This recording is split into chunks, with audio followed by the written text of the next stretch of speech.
There we go. That's how it disorganized down. So the book, The One Thing, talks about figuring out what's the one thing you need to do that will make everything else either unnecessary or easier to do. And if you don't know what the one thing is for you, then the one thing is to find out, is to sit down and figure it out. So I think it's great. I'm not knocking anybody who's come up with like a list of like 8 questions that they'd like answered.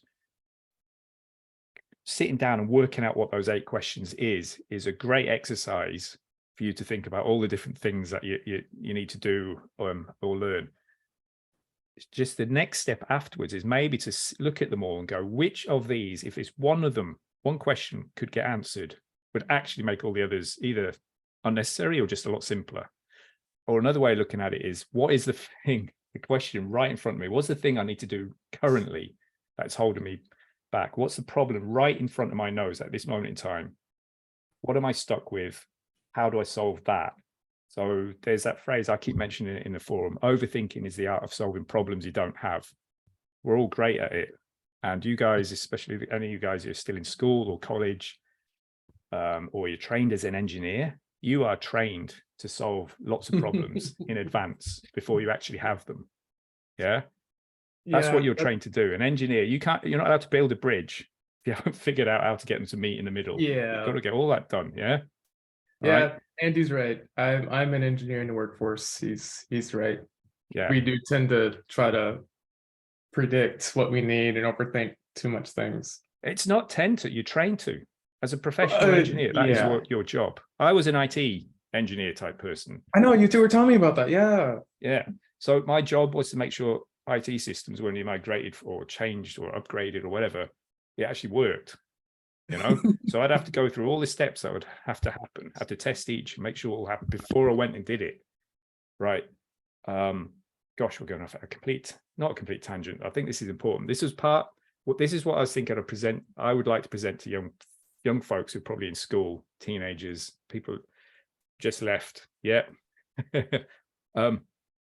You are in school, you are trained a certain way, and it makes perfect sense. I'm not knocking it at all, but you are trained that whenever you're presented with a problem, like here's an essay, write a 1,000-word essay on XYZ, that you will go away, do all the research, complete it all, format it all perfectly, hand it in once. That's your only chance to hand it in, and you'll get a mark returned to you. So you are trained to go away and study and do the best studying you can, get all the material together, then knock it into shape, then write it all out, make it perfect, get all the spelling correct, all the punctuation correct. You rearrange the paragraphs, the sentences, everything, and hand it in once. And you might have 4 weeks to do it, or 2 weeks. You hand it in once, and they get a mark. You don't have a chance to redo it. So that is what you're trained to do, and that's what you're good at. Sorry, somebody else is just trying to join. And in some professions, that's perfect. And in some jobs, that's perfect. I'd say a lot of jobs, that is perfect. You are given a task, you're to go away, figure out how to do it, come back, create a report, submit a report, and your bosses will look at it and look at the end result. Yeah. And you've got one chance to get it right. Typically, that's what you're trained, that's what school's training you to do. When it comes to business, that can be a hindrance. That can be your Achilles heel. And that's why a lot of you guys, when you join the forum and you're young, you can see it. I can see it when I read your posts. It's like, what do I need to learn to do this? You know, all your emphasis is on learning and that how good learning is. And learning is good, but the whole thing about learning from business is that ideally you go out and do stuff. It fails, it works, you tweak it. That's your learning. You learn from having taken action. So if you're liking that to handing an essay in school, you just hand in the title and they go, oh, that's great, or no. And then you get it back, you change it, hand it in, change it, hand it in, change it, hand it in. Do the outline, hand it in, get it back. Imagine that you're doing that with your teacher. Like, they're not going to go through that process with you all the time. I know, like, you'll get a bit of feedback sometimes, maybe at university when you're doing dissertation or whatever. But if you were to do that with a teacher, they couldn't cope with that from 30 kids or whatever in a class. Right. And that's so different from the way so business is so different from the way you're taught. as soon as you come across something you haven't done, I see this again in the forum. Folks will often go, what course should I take to be able to do this now? And that makes perfect sense, because if you're in school or university, or even just come out, that is what you've been trained to do, is trained to take courses, to get upskill, to be able to go and do something. And then some people will say, what certifications do I need to do to be able to do, like, for instance, Google Ads? That's what I do for businesses. What certifications do I need to do Google Ads? You don't need to do any. You literally don't. You don't even need to have opened a book, which seems so weird to people who are in school. It's like, hold on, I need to do a course. I need to have read up on it. I need to go and watch YouTube videos. Literally, all you have to do is decide you're going to help somebody with it, and then go find somebody who needs that help, right? So some of you probably wanting to do web design or social media marketing. I see the kind of common threads in the forum. Say it's web design. I'm bringing that up because I don't do Google Ads. And a lot of people are, sorry, I do Google Ads. I don't do web design. If you wanted to do web design, my advice would be just tell people, this is what I'm doing now. I'm going to do web design. Let everybody you know that. So friends, family, friends, social media, maybe you just post it on LinkedIn or whatever. Oh, I'm doing this.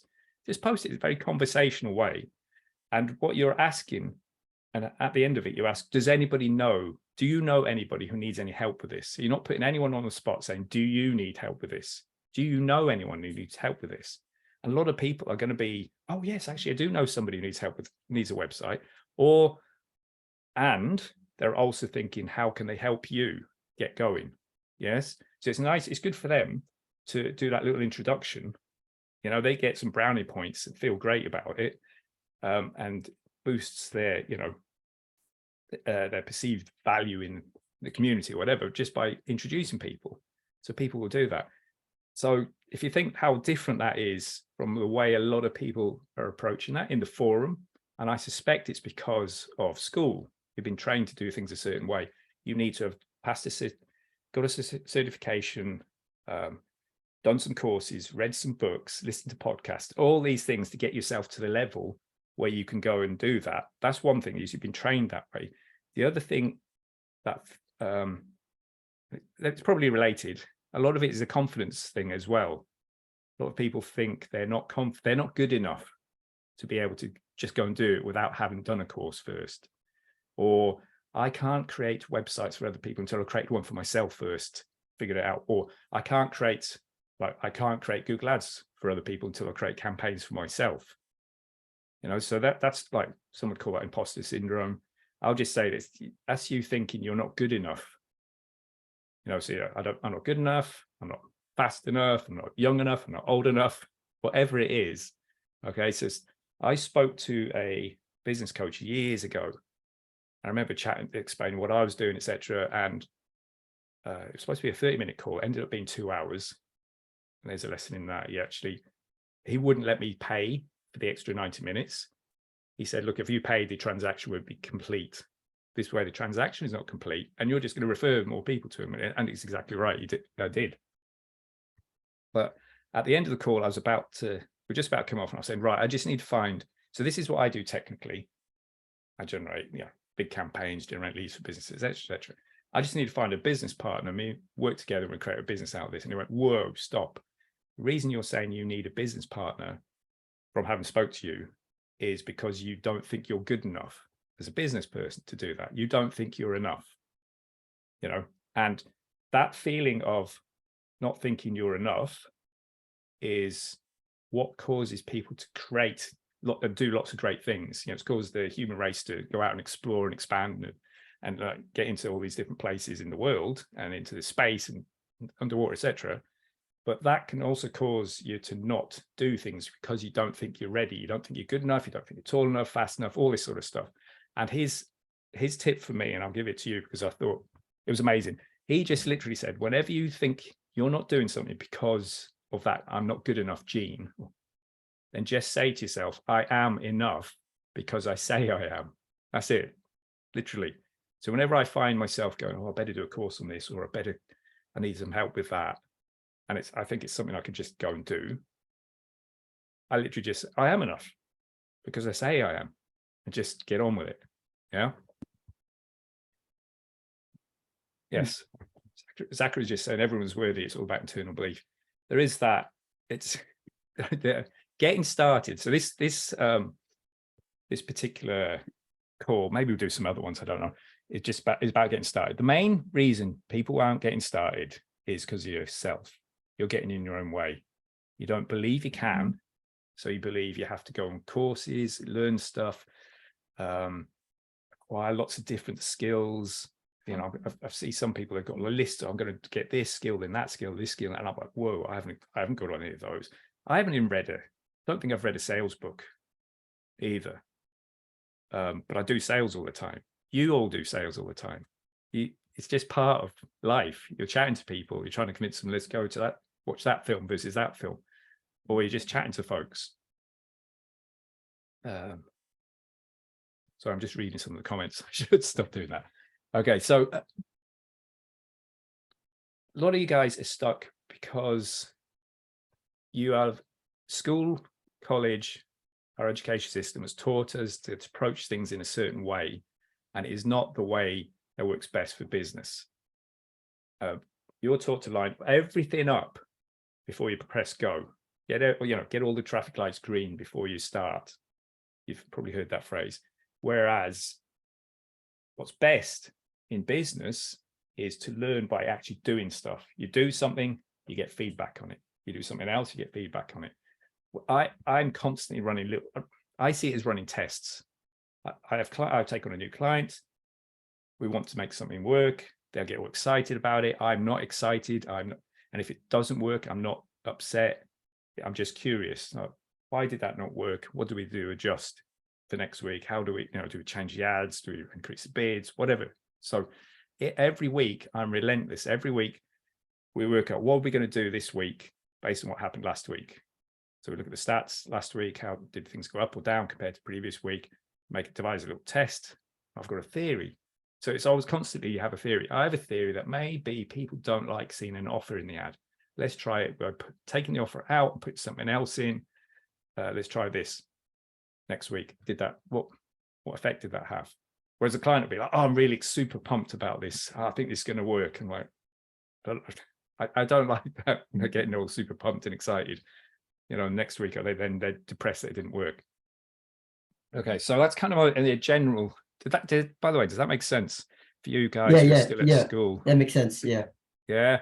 I've mentioned this to a few people. I've chats with forum members, and I didn't realize because I've been out of school for so long, I've been kind of working for myself for 20 years, that yes, when you're in school, you're taught to do it a certain way. That is how you are judged. And you don't know any different. Bless you, is what I want to say. How could you know different? That is literally what you've been taught to do. How you've been taught to approach problems is to hit the books, take courses, ask tons of people, really, get it all written down the best you can, tons of research, every book under the sun. Then you go, right, this is my solution. Guess what happens when you put that business plan out into the market? First thing that happens is tumbleweeds. The market doesn't care. And you're like, whoa. So that's why if you read a lot of my in the forum, I just try to pop in, try and ask one simple little question that maybe just gets people pointing in a different way, and then I leave. That's how I bounce around in so many threads. And often it will be, you might have spotted, my question is like, how can you make a sale this week? How can you make a sale this week? You'll find a lot of people are building things. They're busy in their back cave. I need to build the website. It's going to take 3 months to do that. Then I need to get the back end done, all the orders and all of this. And then they're asking the question, what happens if I get too many orders? Like, what software do you use to manage customer service, help desk? Like, have you had any sales yet? Have you spoke to anyone? They're like, no, I haven't. But I need to get all this sorted in case. It's like, well, that's you solving problems you haven't got yet. Yeah. Your first, for instance, just give me an example. We'll create Google Ads campaigns for clients using whatever website page they have. And I might already know, and I might have already said to them, I don't think it's a great page. It's not going to help people to see the product, blah, blah, blah. Even, the buttons broke, whatever. Let's just go, because if I can't get the ads approved, what was the point in you trying to improve that page on your website? I can't get the ads showing. If there's nobody searching, what is the point? Once we start getting visitors to your page, then we'll start looking at the page and converting those visitors into inquiries or whatever.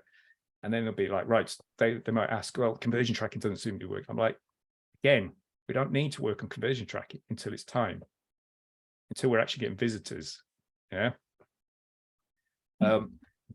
Cool. Does that all make sense? I think that's the most important thing.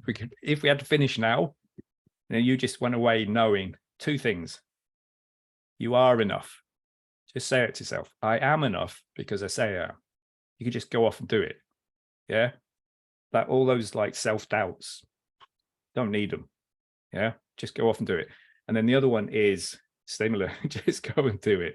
Just go do that. Right. And the thing to do is, there's a great phrase, do the first things first. Just do the thing that needs to be done. The thing that's right in your front of your face.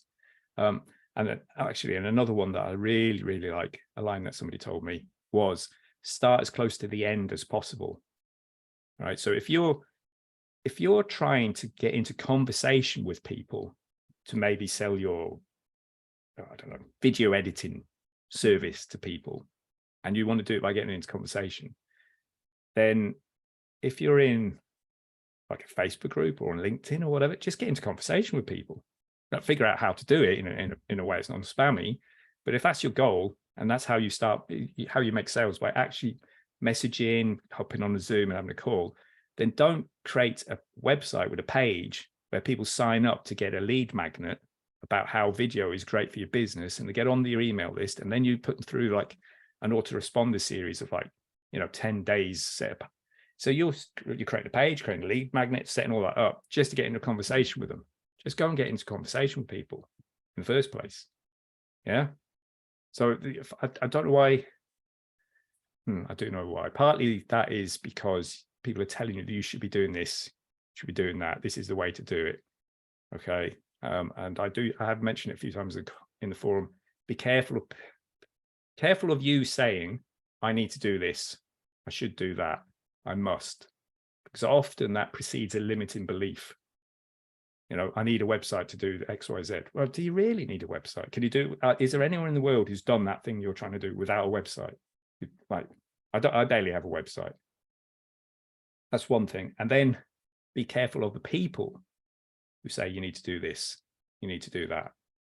It's often that's preceding their own limiting belief that they're putting onto you, or they're pushing their way of doing things onto you, subconsciously or consciously, whatever, maybe trying to sell you something. So a lot of reasons why people will set up, I need a landing page and a lead magnet and an autoresponder series and et cetera, et cetera. It's because that marketing expert, that's what they do. That's how they work. That's what they do for clients or whatever. And they want you to do the same thing. Okay, cool. What I thought I'd do is share this screen, and there's a lot of questions in here. Well, I thought we'll maybe have a look through some of these, and having gone through this sort of my main things that I think people do wrong when they're getting started, we can maybe see how I would respond to some of these questions. So I'm not doing it in any particular order. Shepherd Stephen, I've put yours at the bottom because you said you're already started and curious about scaling. That might be interesting, talk about scaling maybe another time. But I'm really would like to help people just get over their whatever's got them stuck at the moment. Right, so I'm going to quick fire go through these, but if anybody has any questions or answers to it, or can expand on it, or I didn't expand on it, you just interrupt and chat. Imagine we're all just in a room chatting, rather than me just being a lecturer. That's the other thing, is if you guys are all used to being in school and college and whatnot, you're probably used to somebody rambling on. Instead of like raising your hand to talk. Yeah, no, just go for it. Just go for it. Just speak, honestly. That's right. Yeah. Like, this is more. Imagine we're all having a coffee together or something. Okay, I'm not like a lecturer. Okay, that was my little spiel. Okay, that was my little spiel at the start. And now we'll just go through these and collectively see how we would answer these.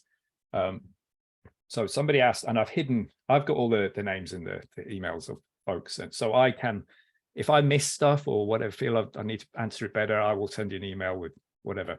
Right. So someone's asked, is drop shipping e-commerce a dumb shortcut that a lot of people try to take, avoiding the process and go for a quick buck? Yeah. Yeah. I mean, Is that the general consensus? Yeah. Yeah, it's like what I've seen, it was a really good, easy thing to do between 2008, 2013, 14. Then people started selling courses and especially like TikTok. Yeah. It's not, it seems there's like a lot better ways to provide value. I saw pianos on the call. Like realistically, if you're like him, you just get a bucket, a rag, and some water and some soap. You can make more in 1 week of washing windows, like your first week in e-commerce. Yeah. Yeah. I tend to agree with that. Has anyone else got any thoughts on that one? Yeah, I think it's interesting because I think when I've ever heard the drop shipping dream, it's always you're selling the dream. You're not actually selling about how you're going to get to that point, and you're not thinking about all the other people doing it as well. Yeah. Yeah. I think that's what's really interesting. And just like, I think it also really, I've always seen that it never ever really fulfills need, so to say, right? Like these things from China that you just pick off, like there's things that like you don't really need it, to be honest. So yeah, I always find it interesting that drop shipping is always a thing that people go to for like a business and stuff. Yeah. Yeah, I got a kind of I'll play devil's advocate here, because I've been reading a bunch of Mitch C's stuff on the forum, and I'm pretty sure that he started his e-commerce business. He tested his initial demand with drop shipping. So he was actually interacting with real customers, seeing real CPCs. How much does it cost to acquire a customer? He wasn't going to just be the buy a Lamborghini and sit on a beach drop shipper, but it was a great way to kind of, like Andy says, just get started super quick. You don't have to worry about inventory or, hardly anything. But you can actually get started really quick with drop shipping. As a long-term model, I'll agree. I don't think it's you're not providing value, but I do think it can be a good way to start and at least get some experience in business. Yeah. No, that's really interesting. Yeah, I've never heard of that. That's fantastic. I think, yeah, I think if people are doing it because of the videos they've seen on YouTube and all the rest of it, this is how you make money really fast in 2023 if you're a teenager or whatever, or I see it pops up in my feed as well, then that's for the wrong reason. But again, I kind of don't blame people. That's what's been pushed in front of them. All right. But I have had e-commerce clients who they've got full-on warehouse, what were they saying? Road traffic safety equipment, bollards and all sorts. They sell it to hospitals, schools, councils, genuine business. And they do drop shipping as well, as in there are some products they sell that they do not stock. You can buy it on the website and the order goes straight through to a business in the UK that sends it through. So he said, yeah, well, these products, oh no, those products drop shipped. We need to make sure that the inventory, or whatever, the client has the inventory, that's from a different system. So that was me trying to figure out which ads do I actually run. So addressing what Spenny said, does it address a need? Just because it's from China doesn't mean it's not addressing the need. There could be a need. Yeah. It's just if the depends on the reason people are going into the drop shipping. If they're doing it as this is a quick way to get a Lamborghini, blah, blah, blah, then they're approaching it wrong. And yes, they are going in for a quick buck, or they think it's easy. But if it's part of, right, at the end of the day, the question I'm always asking myself, is this helping people, or am I doing a disservice by not doing it? Yeah. If somebody needs, I'm not into e-commerce, I'm into lead generation.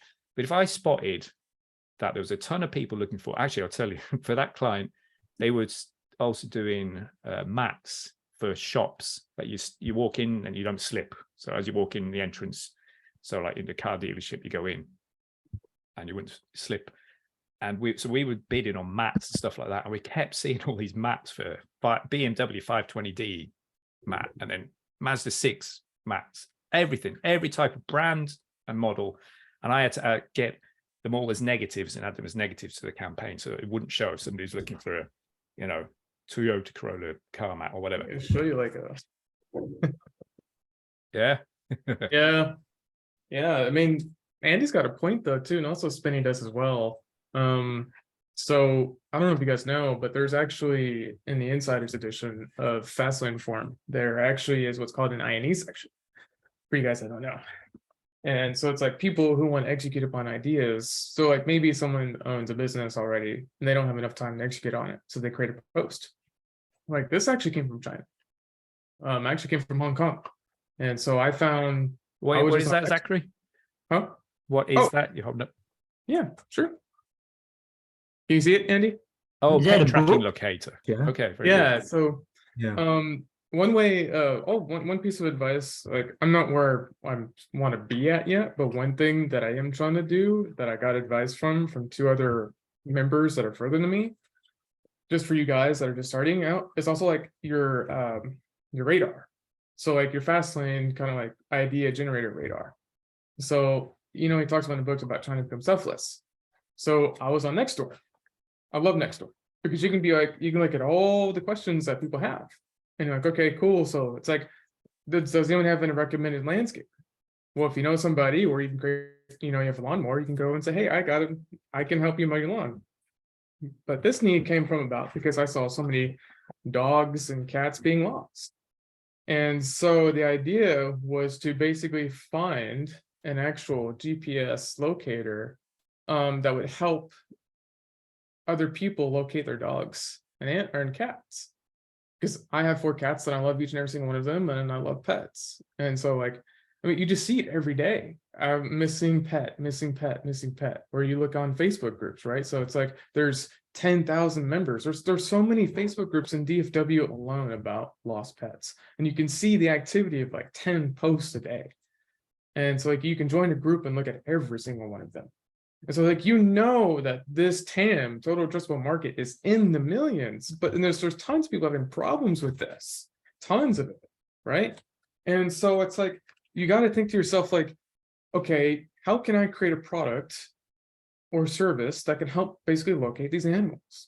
So I was just looking at the forums, all the INE, didn't really think that it was even there until Bella Pippin said, hey, or somebody recommended like, hey, well, it exists. And so you can just, this is a product from Alibaba that basically kind of does do that. I mean, it solves a problem, it does. I haven't really gone to market to it yet, because you can also, what you can do is you can actually take a look at other competitors in the space. So like, this one has a battery life of 7 days, but my competitors would be like 5, where it's like the battery is 3 months. So value SKUs comes into play. My product really I can't outmarket them. There's no way. So now you got to find other ways to be like, how could I basically market this product? How can I become more valuable than them? Could be secondary attributes instead of the primary. So like, this, no offense, but this is a flimsy kind of looking collar compared to like 3 or 4 competitors in the space. So it's like, maybe I can change out the collar, or maybe I can develop a better application, because the application is also white label. Or so like, the next thing that Biophase said was, hey, take it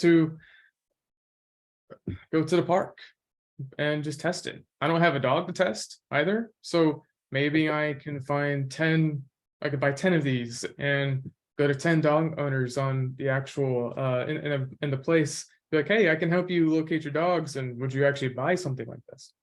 So this idea came about because of Nextdoor, and actually I'm almost at a soft proof from someone saying yes, because when I was at my godfather's place, and you just see this random neighborhood person be like, hey, have you seen this dog? Like, it's like a puppy and we've lost him. It's like, no, I haven't, but we'll check out. If we find him, we'll let you know. And so, but I stopped and I was like, hey, like, just kind of quick question, like, if I developed an application or a product, that would actually, locate your pet, like, would you buy it? And they said yes. Yeah. So what my little notes here, and you just like backed it up, is drop shipping e-commerce a dumb shortcut? It depends why you're doing it. It's all down to why. Like, drop shipping is just a way how to deliver value to some people. Okay. If you see it that way. Yeah, James, you were... Yeah, and to tag off that, because I was there for one of the conversations, the TFF meetup here in North Texas as well, and it's really amazing because one of the members we talked to, arbitrage. Yeah. If you can find something that is not in your area, city, state, there is potential just by being the only one providing it to have a really solid first business, and it can be really easy. So for him, he went to Europe and he saw all these wonderful things he had never seen before, but they were common as day out there in Europe. So he came back, he started looking at suppliers, found a factory, got a couple test units, and he was up and running. Now, that does take capital, but kind of looking at Zachary's example too. So say his unit costs $20, $30 to land. Another thing the member brought up, you can run Facebook ads to pre-sell your idea. You don't even have to order anything, but you can just run the ads, see if you have signups, and maybe do pre-sales for free, except for the $50 ad spend. Then you can go ahead, order your units, bring it over, and then you get started like that. It's just going to be up to what kind of needs, what kind of complaints you're hearing, and can you find something to match that you can arbitrage. Yeah. So another thing I want to add on to that is that, so again, he's actually right too about the Facebook ads. So like technically, other than doing that small test, like right now, you guys can kind of also do Facebook ads to a landing page. You can do pre-sales as well, kind of like what he said. So this was $34 to basically buy, but it cost me a total $64 landed. They did air, so it took about 3 days. So, you know, if you're doing something of e-commerce, you could, if you wanted to test this, you could probably like double the price. So around, you could try to sell for $120. But it's just something to also from him as well that I met. Really cool guy. How he found his need, which is really what James already explained. Another piece of advice that he gave to me, which I'll forward to you guys, is that you will find your need once you get out of your comfort zone. So for example, I'll be taking a trip to Tulsa and Austin. These are places that I've never been. I'm technically uncomfortable with going to different locations, but I might find a need there that's not actually close to home. That's one thing he also gave me as well that I'll pass along to you. I think there's needs all around us. Oh yeah. I remember chatting to one too. guy, and he was like, he needs to get, how does he get his first web design client? You know, he's going to cold calling, cold this, cold that, and ads and whatnot. And I was like, do you know anyone who needs a website or help with their website? And he's like, my mum has an e-commerce website. And it's like, there you go. It's like right under your nose. Why didn't you think of that? Yeah, or even just improvements on things. Exactly. Yeah. Yeah. So the drop shipping the drop shipping shortcut, right? What appeals about the drop shipping is that people don't have to have inventory. Okay, so it's a quicker way to get started potentially. You don't need to buy, don't need capital, go buy inventory, have it sit there, and then the risk of it not being able to sell it. So you're just going to run the ads. Great. I would say if that's your goal is to get into e-commerce, then maybe go and find some right. So what are you going to have to do when you're in e-commerce? You're going to have to figure out the marketing, how to sell it, get it made profitable, etc. My first thought would be, why can't you provide a service to help e-commerce businesses with their marketing so they make sales? So I have had e-commerce clients. Don't know if I have any at the moment. I don't have any inventory. I don't even do the dropship. I don't run the ad campaign. It's not my ad spend. I manage someone else's ad spend and I get paid for it and I learn how it works. So that's a pretty simple, quick way to get it. If you want to get into e-commerce, before you even do drop shipping, where you still have to run the ad spend and you still have a bit of risk as well. That's actually a good idea. Yeah.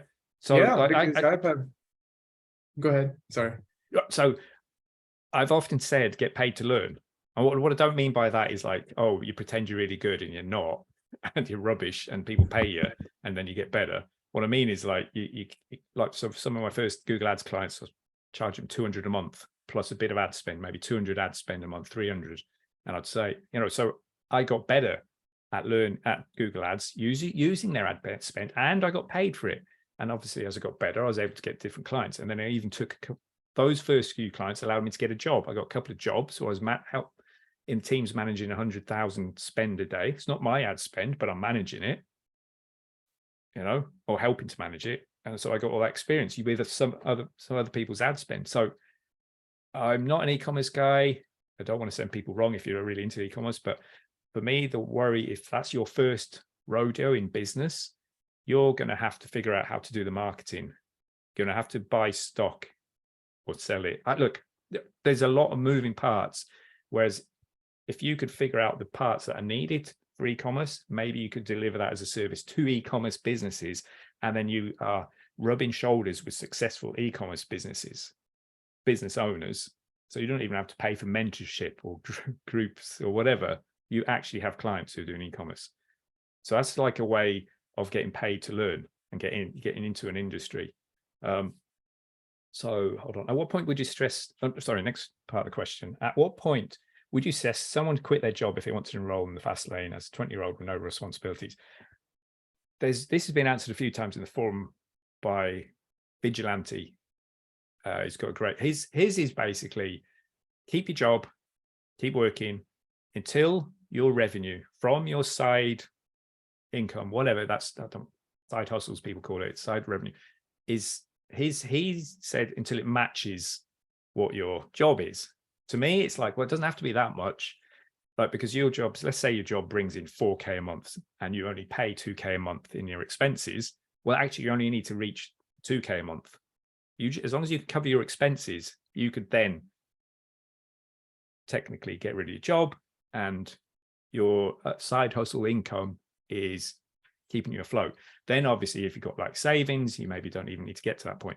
And I'll tell you that when I went from being permanently employed doing Google Ads for businesses with a few clients on the side, getting to the point where the revenue was high enough, I was like, right, and it didn't meet my expenses. It was good enough.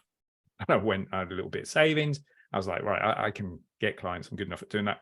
The difference of being then full-time on it, able to work at home, able to do a call whenever I wanted, all this sort of stuff, versus having to do it at lunchtime or, sneaking out and making a phone call. It completely different. It's like, whoa, you've got 10x the amount of time to focus on your own business, and things will go a lot faster.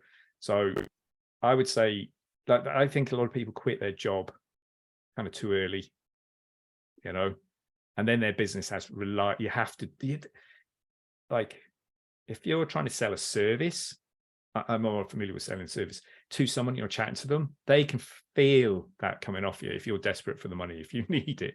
Even if you are desperate for the money, you have to convince yourself that you're not, and just talk to them and put their needs first, and like be able to say, no, I don't think this is the right solution for you. I think you should do this, this, and this. I've had it where I've tried to push people away by saying, look, I don't think this is going to work for you because of this, this, and this. And they literally just, they won't take no for an answer. They want to hire me to do the work, So if they can feel it coming off you, and like the whole point of like, if you're doing sales, chatting to people, you want to be a peer with them. Okay. You're both at the same level. You're a business owner. This is going to be a win-win. I'm here to help you, and you're relaxed and all that sort of stuff. And even if you are, like, I've had it, I'm kind of used to it, having, a contract about to finish, IT contract. I was in IT contract for 10 years. Work's going to finish. I've got to go out and find another one, but I'm not panicking because I'm so used to being able to get another one. It's just natural to me. So that I am just normal and relaxed, having a conversation with someone, even if I've got nothing in the bank account. Yeah. I know how to, what's the phrase? Eat what I kill, I have that skill. I like, somebody taught me how to fish, so I'm relaxed, Sorry, that's from that phrase, give a man a fish or teach him to fish. Right. So someone else asked, okay, hold on, we've got some questions here. So this person, don't know if the path I'm currently on will get me where I want to. I want to quit jobs, got 23K saved. Oops, sorry, left that. Got an e-commerce business. He doesn't put the website there. That's cool. Well, see, it's not so much about the runway you've got saved. It's like, how long will that last? If you quit now, how long will 23K last? You can work it out. Like, this is my monthly expenses, and you've got to configure in. There's going to be some unforeseen thing. It's like, how much are you spending per month? Like, the definition, there's a definition of wealthy that I quite like, is that if all the revenue that you got coming in passively, without you having to spend time on it, if that matches your outgoings, then you don't have to work. That's pretty good if you can get to there, isn't it? So having 23 saved could be brilliant, if you're not spending anything per month, if you've got revenue coming in from other things, or if you're only spending 1K a month with 23 months of savings, but if you're spending 3K a month, 5K a month, it's not great. Not as great, sorry. So okay, what my advice on this is, my personal advice on this is to think about MRR. What's your monthly recurring revenue? You know, so like other people will differ on this. So if you're building websites for folks and each website's 15 grand or something, you've got your feast or famine, you get the work in, you've got all this project work, you get it done, go and get another. I personally don't like that sort of, I don't like the up and down on that, the uncertainty of it. My clients, it's either MRR or not. I don't do one-off audits, but don't get paid for audits. I'm like, no, you're a client for X amount a month or not. And that could finish. Hold on. The Zoom call's all right. I just had a message saying I've been signed out. Right. So for me, I'm like working that, all right, so I get another client. So this week quoted a law firm £950 a month, set up campaigns, run it for them. My goal, that seems quite low for a law firm, but my goal is like work quite hard to get it going. And then over time, they should be like, it works for them, they're profitable, and they are just weekly reports and a few tweaks. Oh, look, that phone number for that has changed, or whatever. So I'm trying to grow my MRR to the point where, you know, it's beyond, you want to get it so it covers your monthly expenses. Yeah, but having it as MRR would be nice, wouldn't it? Relieves a lot of the worry. Now, if you're doing e-commerce and selling stuff like that, then, you know, you're going to approach it slightly different. So the initial starting point of a business, after we're not going to get through all of these in the next hour or whatever, but we'll have a stab at it. The initial starting point of business after I've learned a high value skill, right? Okay, there's that word. See, this is a bit of a red, the word learned is a bit of a red flag for me, because you haven't learned it really until you've applied it. Yeah. So like, I would use Google Ads as an example. You go through all the courses, read all the books, listen to all the podcasts, watch all the videos, but you have never had a client or you've never run a campaign. It's all theory. You need to actually get out there and apply it. And that's when you will learn. So you haven't learned it. You know, it's very hard. I don't think you can say you've learned a high value skill. You might have got some of it, but like you need, you know, some skills, video editing or something, but then go out and get clients, right? So, or you can actually go get clients before and say, oh, I'm going to get into editing videos. That's what I want to do. I've got a bit of background in graphic design. I'm going to do such and such. I'm looking for a couple of people who might want some long videos. You know, I can create some short videos from them. Anyone interested? I've seen people do that on forum, you know, and folks will go, oh yeah, okay, that's great. Yeah. And that's it. They're off to the races. And guess what? You're going to start getting your skill as you do it. And the stuff that's from the textbook or from school, and no disrespect for school, they can't keep up to date with all the latest things and how the YouTube algorithm prefers that you start with a hook. What is a hook? And all, you ain't going to learn that stuff until you've actually created a video, put it out there, found, oh, it flopped. Nobody watched it. It was great. It took me hours. And then you create another one the next day and it didn't take you very long. And boom, that one took off. It's like, whoa, why is that? That's you learning. Yeah. Okay. So don't wait till after you've learned a high value skill is my point. Just get out there, try helping people, right? So I keep mentioning it, like, to me, business is simple. Help people get paid, help more people. Help people, even for free. Just get used to helping people. Put people first. That's my way of thinking about it. Like MJ's phrase, money is proof you helped your fellow man. If you think, no, obviously there's some people who steal money and all, it doesn't hold true for all time. But I find that helps me a lot. And somebody's asked a question here is, what question do you ask yourself every day? Something I'll constantly ask myself is, hold on, is this thing I'm doing, does it actually help anyone? You know, am I delivering the service faster, better, or whatever? Or am I mucking about, hiding from doing some proper work that will do the whatever? Yeah. Yeah. Partly some of that is me mucking around in a forum, but I treat that as a little break. It's a little reward for having mucked around in spreadsheets all day long or something. All right. So did that answer that question? Would we agree with that? or what's your thoughts on that? Sounds solid. That's really, really good. Yeah. Great thoughts. Fantastic. I've got Right. initial starting point of after learning a high value skill. Initial starting point of business after I learned I think it's to make sales. it. Oh Yeah. yeah. Oh, actually, yeah. Thank you, Andy. Yeah. So after you learned a high value skill, in the book, The Great Rat Race: Escape Communication, learn marketing and sales. Definitely learn marketing and sales. Don't know. Oh, hold on. Conversations. I'm No. not don't learn Learning. marketing sales. Well, actually, Go well, do it. Well, help learn someone it and then make do a it. sale. Do marketing and Yeah. sales. Don't Do learn. it. Go Yeah. do Yeah, it. yeah. That's So how you will because- learn it. That's kind of. Yeah. And I'm not. Well, I'm how sorry, I I've not did read it that was, book. I Yeah. actually read. I had to learn. I read books to learn marketing and sales, and then I went out to do it. So, like going to my first network meetup when you were talking about how people can do they can feel the desperation for money. I was that guy the first time last year. Yeah. And I got better and better and better at it, but I'm still practicing it today. Okay, there is a question in here. Somebody asks, "What is the?" I can't find, but I think it's a good one. I should have highlighted all the ones though. What's a good skill that a teenager should learn, or what's a good skill that people should learn before we get started in business? I think communication, just chatting to people. Yeah. Yeah, just chatting to people. And guess what? There's a phrase that we hear it all the time. People buy from people. Sales is sales phrase. People buy from people. So I hate it. I hate the way it's said. People buy from people. Be a person. Don't be a salesperson. Reframe that and say people buy from people. People buy. Focus on. It's all about people. Like when I was an IT contractor, I did not get employed by Wyeth Pharmaceuticals. I got employed by Paddy, who needed somebody, a bum in his seat, a DBA, database administrator, and I was a safe pair of hands. So I'd say, I'm a safe pair of hands. I do this, this, and this. He employed me. He went to the business and said, we need to hire this guy. So people buy from people. So if you can get to chat to people and get used to it and enjoy it, if you can be enjoying it, everything else gets a lot easier. And part of the way to do that is literally take an interest in other people.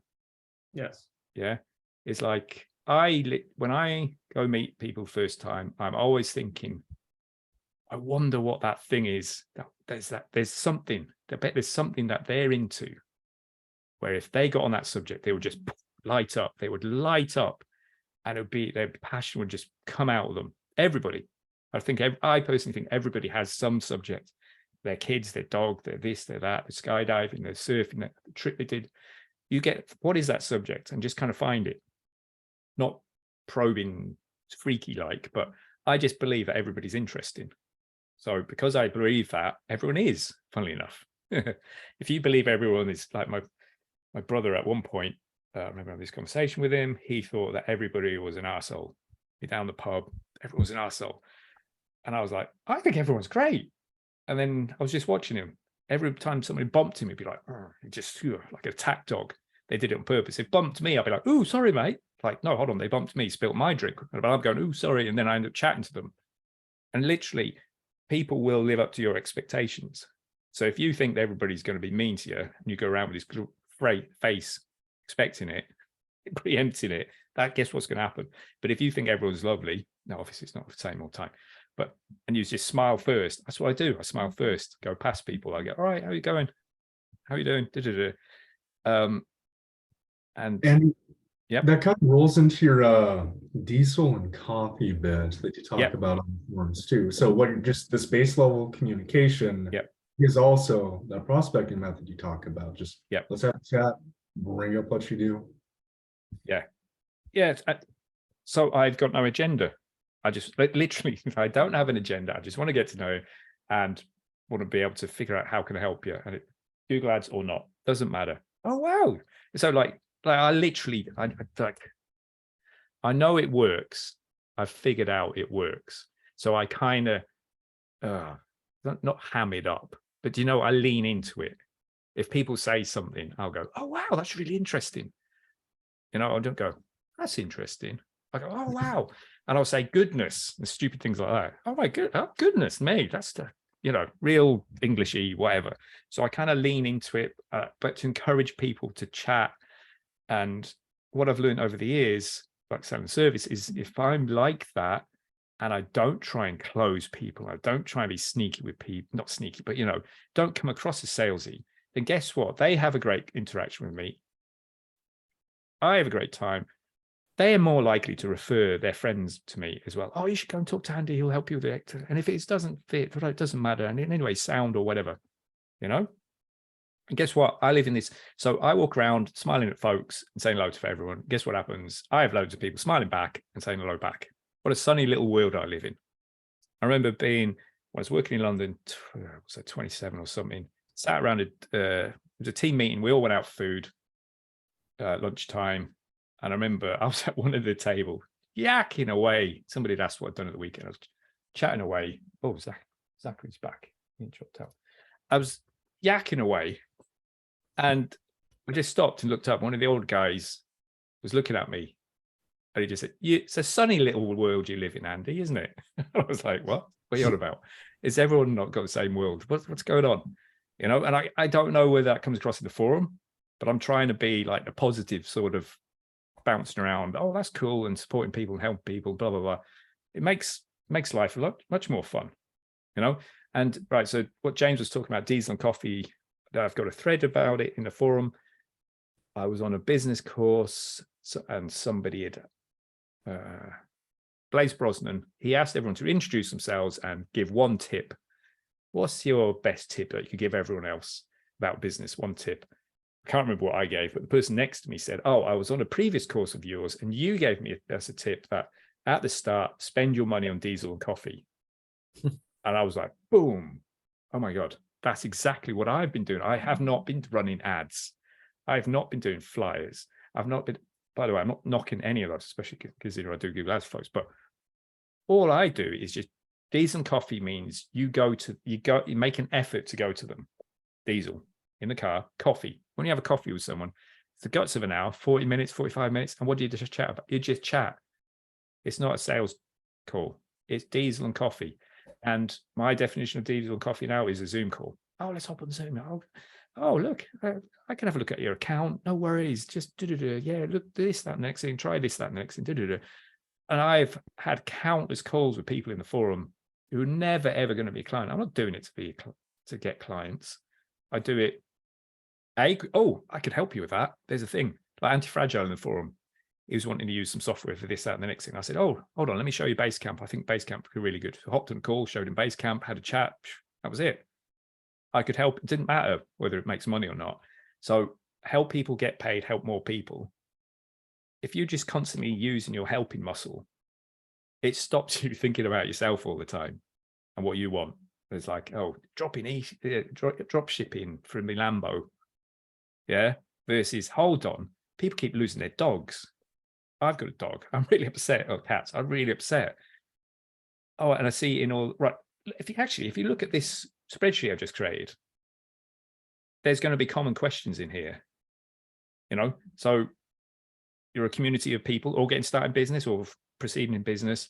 I've got a load of content here, questions that if I could pull it out on, I could do something that I could create a video and put it on YouTube. It will solve a lot of other people's problems because of the whatnot, right?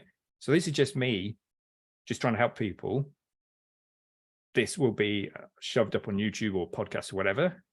It might make me or you or any of us think, oh, you know what? There's a particular thing that was asked. I have really good answers to that. You could go out and help more people do that. And the money will kind of follow. Yeah. Now, don't be so, don't be so naive to think, oh, look, if I just go out, hold the doors open for everyone, I'll just end up with money. It doesn't quite work like that. You know, there's a book, really good book that I read, The Giver, or Give and Take. Go Giver? Not Go Give It. I can't remember who wrote it. I think it's called Give and Take, or The Give. I think it's Give and Take. Talks about how there's maybe 3 types of people in general. Oh, sorry. Alarm. Is it by Adam Grant? Say again? Is it by Adam Grant? That's one. What's it called again? Give and Take, a Give and revolutionary. Take. Yes, approach very to good, very success. long. I listened to it on Audible. It was good. The gist of it is, if there's 3 types of people in life, he determined there's people who give. Their natural tendency is to give.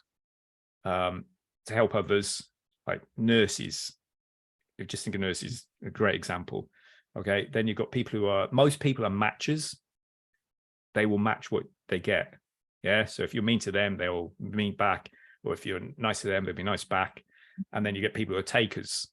They're just out to get stuff for them. And even my time in the forum, I didn't realize, just where I come across some people, it just doesn't make sense to them. Like, but why would you help people? What are you getting out of it? And all that kind of stuff. So it's not, there's no judgment in it. People are just wired different. Okay. So you've got to be careful of people who are takers. You've got to be able to figure out they're a taker. And it doesn't mean you don't ever be friends with them. You just realize, oh, well, I don't ever give too much to you or whatever. I don't lend you my DVDs or whatever. All right. But you're great as a friend for this. And what I thought was really interesting in that book is he talked about how typically at the bottom of an organization in a company, you'll have the givers because they spend all their time helping other people and they neglect their own career. Then you've got like matchers and takers. But he said what was surprising to him and really interesting was at the top of the tree, typically leading these companies, the ones most successful, are givers again. Yeah. Kyle Keegan in the forum, he said, yeah, it's like a giver sandwich. It's givers at top and bottom in the middle. But the difference between the givers at the top, this is one at the bottom, the ones at the top realize that's their tendency. They lean into it, but they do not allow themselves to be taken. Yeah, for people to take too much from them. So when I say go out and help people, don't get, I've helped this person loads of times and they just keep taking from you. Don't be a doormat and don't be a charity. If you want to be a charity, that's great. Okay. But if we're in business to help people and get paid, like if you're not getting paid, it's not a business. It's just a hobby or a charity. And there's nothing wrong with either of those. But my thinking is that business is a great vehicle. If you can figure out how to help people, get paid to do it, then figure out how to use that money to help even more people. Guess what? You're in this virtuous circle where it all comes back even better. So just how that works in my life, I spend my time building campaigns, Google Ads campaigns and landing pages for businesses that generate them leads. It doesn't always work, but when it does work, so I focus on that. I don't have Google Ads campaigns for myself or a website. I focus 100% on helping them. They then tell their business buddies, whoa, this works. You need to, blah, blah, blah. Yeah. I just keep focusing on helping people. It comes back. They bring their friends with their money. So that's very simple. That's my simplistic way. That's how me as a lead gen guy gets leads myself. My happy customers go tell their friends. Now, not maybe the best way to scale, but I'm fine with that at the moment. But goodness, I've strayed all over the place. But that diesel and coffee, right? Somebody asked, what's one skill that you could have or learn as a teenager? I don't think it's sales. I don't think it's marketing. It's literally just talking to people and figuring out how to enjoy talking to people, enjoying life, having a positive mindset, because it will attract it. You'll have positive experiences when you chat to people. Well, that's what I meant by sales and marketing. Sorry. Yeah. I mean it that way. Exactly what Andy was talking about. Yeah, sorry, Andy. I should have been more clear on that. But so, right, okay. So my definition, marketing. There's arguments. What's sales? What's marketing? I don't care. It's just a label people put on it. We're just out here to help folks and get paid, ideally. Yeah, and that's what I meant, though. Yeah. Yeah. No, but like even my definition of marketing is like could help. Find out what people want to buy. Find out how to sell it to them profitably. Do it. That's sales. That's marketing. What do we want to buy? So if you think of it, what do you want to buy versus how do I convince someone to buy this thing? What do people actually already want to buy? Who?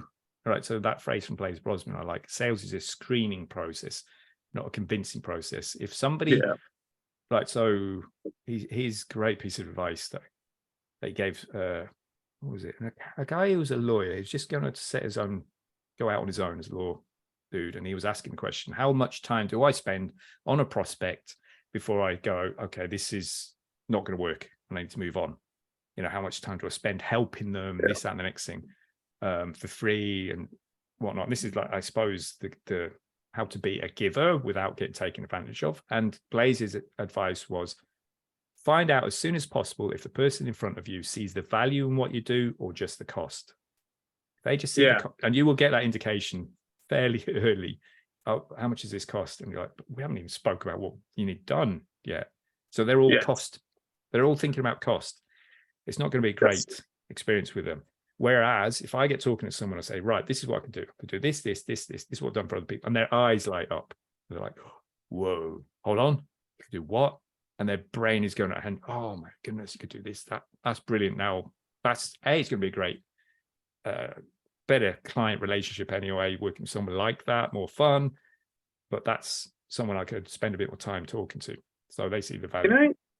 Can I add something on top of your thing that you're talking about? So he is right about talking with people. So I do apologize. I should have been much more clear. If you guys want to put it to practice, I can give you guys actually one recommendation. There's an online platform called Alignable. It's basically for small business networks. Okay. So use that website, set up your business profile after you've practiced the skill that you're using or learning. You can actually talk with people actually through something like this, but it's called Smart Connect. Okay. So you're going to be in a Zoom call just like we all are, but the technology, what it does is it basically allows you to connect to another person randomly, but for 7 minutes. The purpose of this is actually to establish relationships, talking with people, but not selling. And to be really quite honest with you, that's how I got my start actually from gaining my projects. You will learn from so many different people from so many different industries. It's amazing. I think that would be a good practice for you guys. Yeah. I've got threads about that in the forum. Go into groups and communities as a peer. You are one of them. You're I'm trying to see a business going in this county, group business owners in that county. You're a peer. You're not trying to go in and get clients. People can sniff that. They can tell that, right? So for me, that worked out like I was in a group of people using Thinkific, which is a platform where I hosted a course years ago. And I'll be chatting, and then somebody would ask a question. Oh, Google Ads works like this, and they'd be like, "Who are you? How do you know?" Oh, that's what I do. That's my course. Before I know it, a few people coming through. That wasn't great, a great fit for what I for my kind of campaigns and stuff, or even the size of client. But just by going in and helping folks in communities, you get known as being helpful. Honest to goodness, Dan Sullivan had a great line about what makes people referable. Okay. 4 things. You say what you're going to do. You do what you're going to say. You turn up on time. Okay. You have manners. You do what you said you were going to do, or you let them know why things are slipping. And then the 4th one is you're competent. All right. So everyone focuses on being really competent. In fact, better than competent, being the best. If you're rude, nobody's going to refer you. I'm not going to refer the plumber to my mum if he doesn't turn up on time, if he's rude and, doesn't do the thing that he said he was going to do. If someone says they're a plumber, I'm like, oh, okay, cool. Oh my goodness, I've been trying to get hold of one to do this. I don't need to know. I assume you're competent. Yeah. Gosh, let's kind of see if we can whiz through some more of these. Okay, hold on. Look at this. How to do the work that is required. How do you defeat procrastination? Okay, that's a good one. Right, procrastination and perfectionism are cousins. Procrastination, you put off starting. Perfectionism, you put off finishing. Right? Both of them, I think, there'll be lots of reasons, are mostly from fear of actually shipping, of actually putting the thing out the door, of actually going out to meet people and talk to people. So the reason you're putting it off is because there's a fear of, oh no, hold on, my website isn't ready. I can't send people to this website yet. Or I can't go out and talk to all these people until I've figured out what my offer is and this and that and whatnot. So you procrastinate, you don't get it all, you don't start. Or perfectionism, I think it's because you don't want to go out and actually do it, engage the market. Yeah, that's my opinion on it. But also, right, for me, when I procrastinate on something, because I kind of don't have a fear of shipping, I'm like quite happy to post something on, but like I did in the forum. Hey, okay, let's do a call on Sunday. I'll figure it out as go along. Oh, and then people replied. It's like, oh, how am I going to get people to know what the Zoom link is? Oh, maybe I'll use my Calendly that I've got. And then where am I going to, I figured it out as it went along, right? So when I procrastinate, I wonder if it's something I don't actually want to do.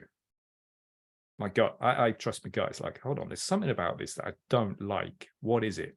For instance, when it was at one point, it's like, oh, people kept asking and still asking, can you create a community for people who are interested in Google Ads?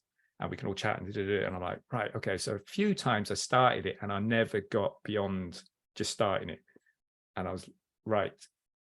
I was looking at myself going, the reason I'm procrastinating on this is probably because there's something about it I don't want or don't like.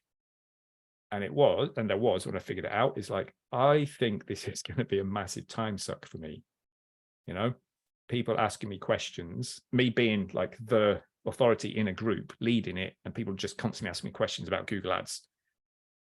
And I've got clients and I've got work to do on that. And, you know, I'm going to get sucked into answering all these questions. And a lot of the questions are going to be questions that have already been asked. So therefore, I just made it a course. There's no community. Right. And then the other thing is that I was like, if I'm already dreading it when getting to 10, 50 people in the community, my brain is not going to allow me to scale to 1,000. I'm going to be like, I'm going to fight myself. My brain is going to be like, I do not want this to grow. All right. So I figured out, oh, the reason why I'm procrastinating is because I don't want this to work. So how do I fix it? Don't have a community, just make it a newsletter and courses, and that can scale. Happy days. Right. So it's kind of knowing yourself a wee bit, but a lot of the time, procrastination, perfectionism are both. Procrastination is you putting off starting, perfection, you putting off finishing. And that's because you just don't want to get out the door and go meet people and hear people say, no, I actually don't want that. James? Adam, can I jump in on this? I've been a Yeah. master procrastinator for 28 years. Yeah, so little backstory, I got diagnosed with basically super ADHD when I was 5. And when you have ADHD, with your brain chemistry, it is so much easier to procrastinate. A couple of the things I've encountered as well, and just like what you just said with, is it something I feel passionate about? Do I see myself doing it? Can I do it? Is also, it's the initial hump and a lot of the fear. So especially for this person's question right here, maybe they do have a bit of a plan together. Maybe say they want to go ahead and mow lawns, but just the thought of it, you know, you could be scared of knocking on doors, getting rejected, having to mow someone's yard, how to figure out how to get payments, do taxes like that. For a lot of these things, and there's a couple books that talk about this. The Now Habit by Neil Fiore is one I really like. There's also one called The Upward Spiral, which focuses on other things, but also has a specific chapter about it, is to just accept it because it's a problem. It's kind of like fighting dragons. You know, if you're the only knight in a town and the town is getting attacked by a dragon, and you think you can sit inside the tavern and drink beer, that dragon's not going to go away. It's going to keep setting things on fire and murdering the townspeople.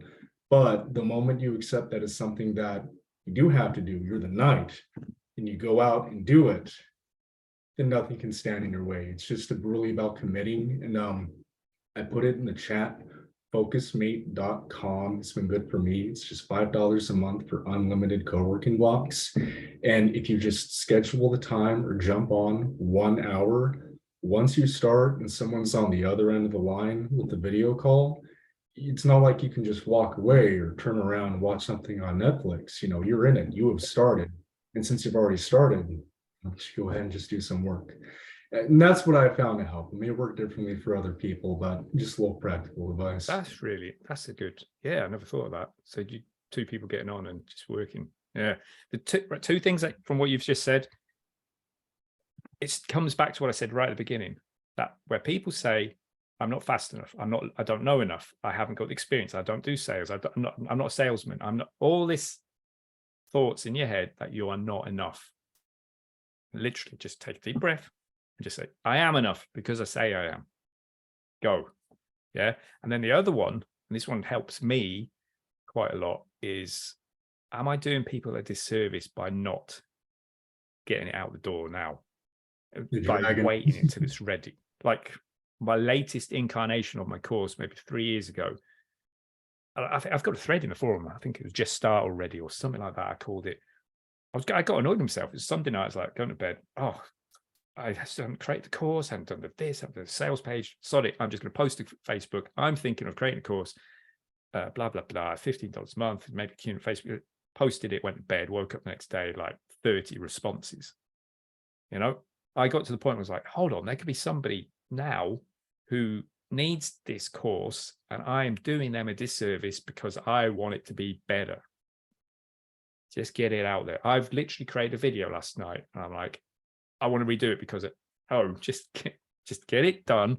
Add the annotations that I want, post it, and then I can link people to it, and it can help them. Don't care if it takes off on YouTube or anything.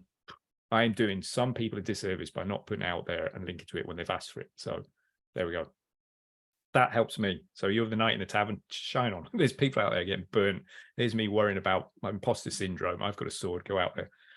All right. Being focused. I keep getting distracted. How can you achieve extraordinary level of focus? It's what needs to be done now so you can help people. There's another great line from He's a Genius, that Blaise Brosman. You can't invoice for input. Love that one. While you're sitting reading books, watching YouTube videos, listening to podcasts, taking a course, rearranging pixels on your website, changing the copy, the font, the this, the that, you can't invoice anyone for that. Yeah, that's all your input. Right? You can't invoice someone because you read a few books. Hi, sorry, I can't get your pizza.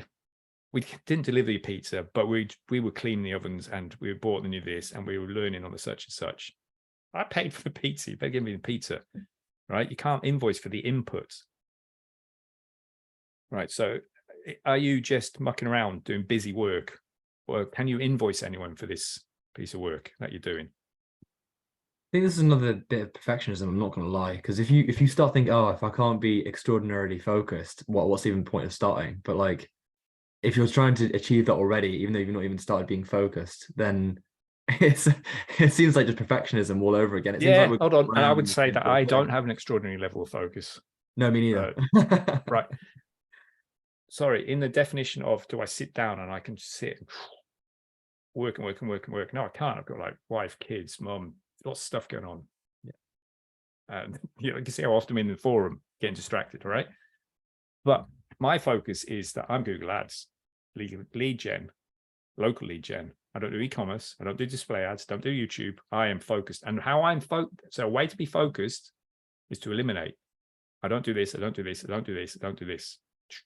And there's a great video. I've linked to it in the forum. You can find it. Dan Sullivan, how to stay focused or how to find your focus or something like that. And he said, he asked loads. Right. So this is slightly different. This is how to find that thing that you should be focused on as your business, but that will help you be focused. So you're not distracted by shiny objects and stuff. And he was asking, he noticed that when he asked people, what is your main thing that, that your business that you could keep doing for the next 10, 20 years. And every day you'll wake up more excited about it. Blah, blah. And he found people couldn't say what it was, but it could say what it wasn't. Well, it's not anything to do where I have to do this or be bookkeeping or accounts or that, or deal with clients or this or whatever it, so having your experience of doing stuff. So he said, it's like having a big square of paper and you could shade off a bit and go, it's not this, and it's not this, and it's not this. So this is when you do all these things and you go, oh no, I didn't like that. I didn't like this, I didn't like that. All those things that you didn't like are zoning in onto something where you go, oh, it must be that. That's the thing. I don't like it when I have to deal with clients one-to-one by blah, blah, blah, doing such and such. Maybe that's not your thing. It's not this, not this, not this, not this. And you go, oh, it's that. So you eliminate to focus. You eliminate. So James is saying, and other people said in the forum, like, was it Newsfeed Eradicator on Facebook? It stops the need. Right. So if I log into Facebook, I don't see all that stuff. I don't get distracted. That's how you focus. You eliminate stuff. Yeah. And that's how you focus business onto a few things. And it's kind of weird. And it is like a fear that people have is no, if I don't, like for instance, I'll use me as an example.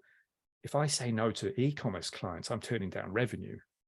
Yeah. But like if I only take on local service businesses, I get really good at delivering for carpet cleaners or law firms and if I just focused on one niche, I get really damn good at it.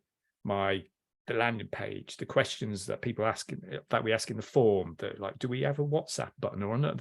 For this niche might be different from others.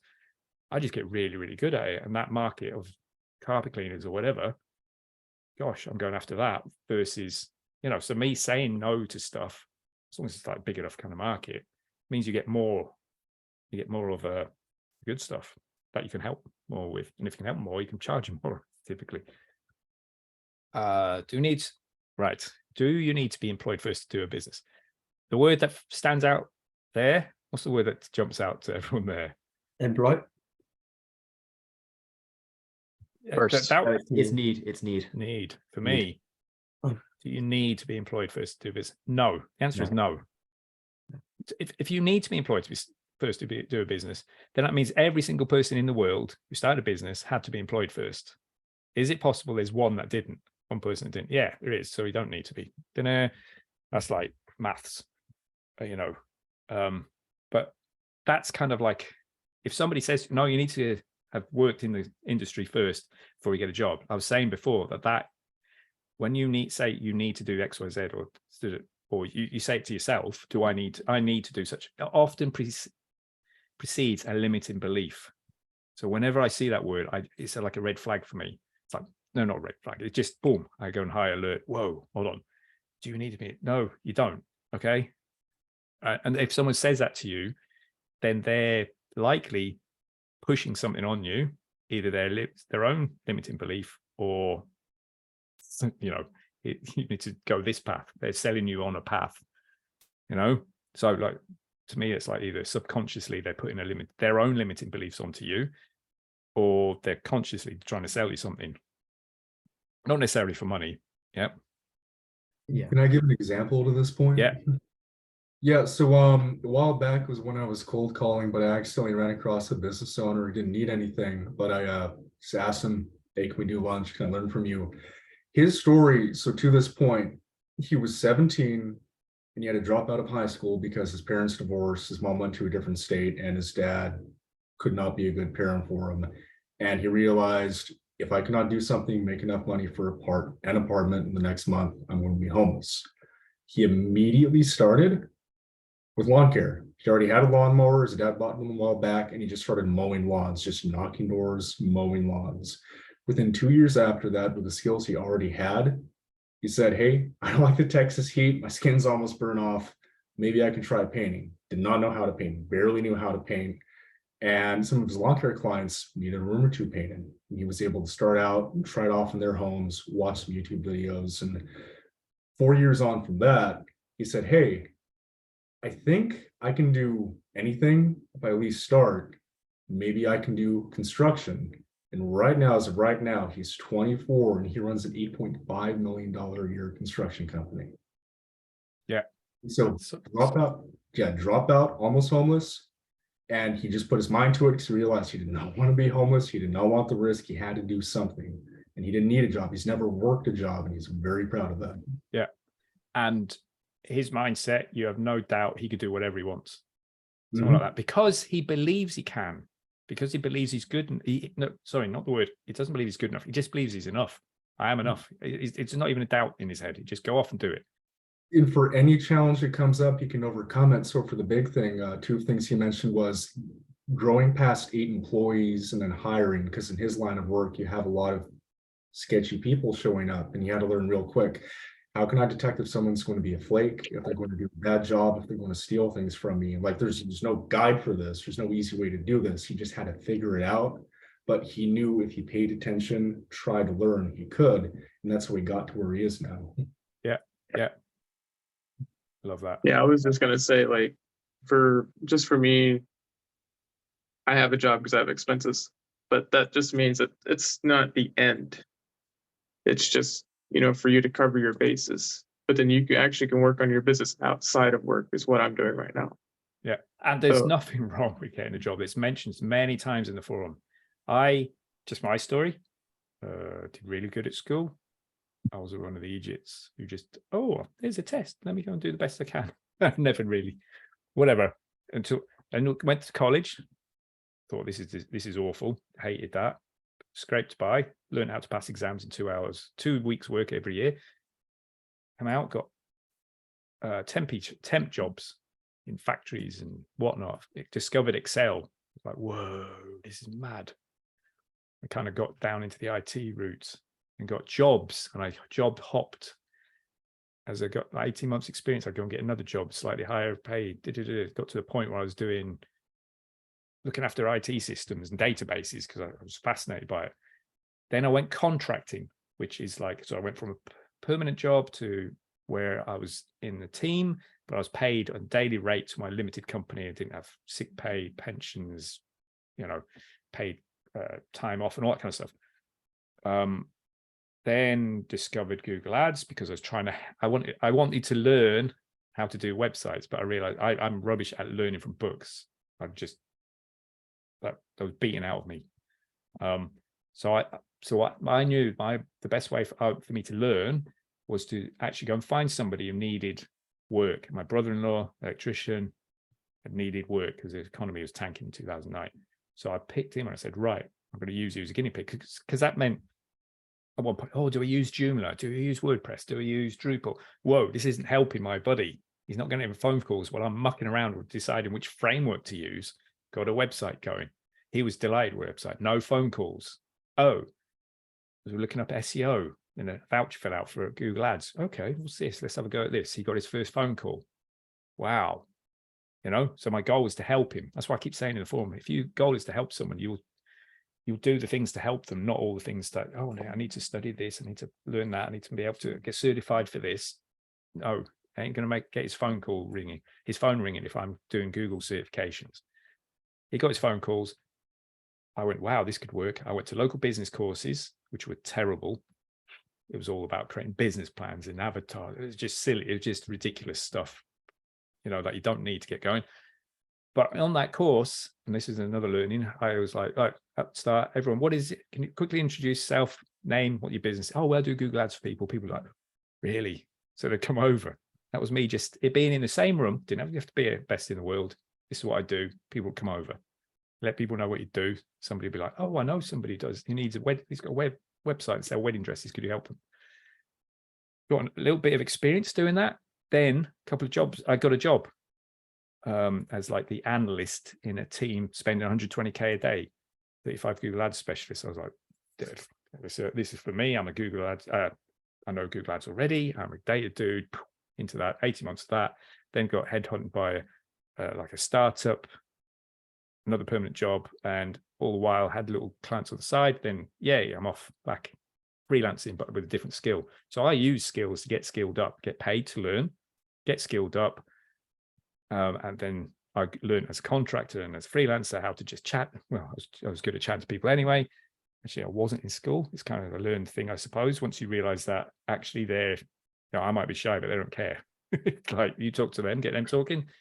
They'll open up, and that's it. So I use jobs to reskill. So you don't need to. It can help, but you could answering this question: do you need to be employed first to do a business? No, you don't. Then his biggest struggle at the minute, or her biggest struggle, juggling studies with business. That's always going to happen. You're then going to be juggling family with business. You're going to be juggling all sorts of business.